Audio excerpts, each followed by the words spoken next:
I am the Tofu Golem. Please enjoy the video. In this video, I will explain how to ensure fire safety in Simcity. Begin by surveying your city for high-risk zones and map coverage gaps. Place fire stations to minimize response times and upgrade capacity as population grows. Use zoning to separate industrial hazards from dense residential areas and enforce building codes.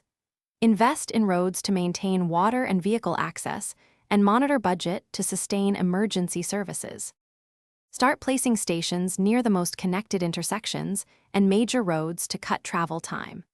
Upgrade water infrastructure so hydrants deliver steady pressure during multiple incidents. Design a grid or radial road layout to prevent dead ends and provide alternate routes for engines.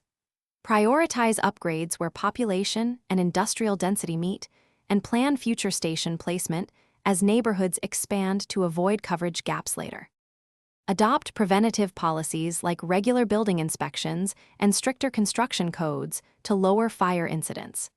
Use parks, rivers, and parks as strategic buffers to slow fire spread near dense housing.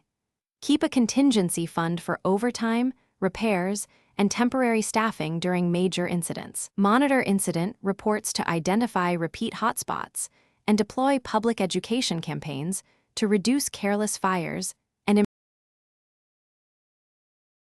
Thanks for watching. Consider subscribing if we helped you today.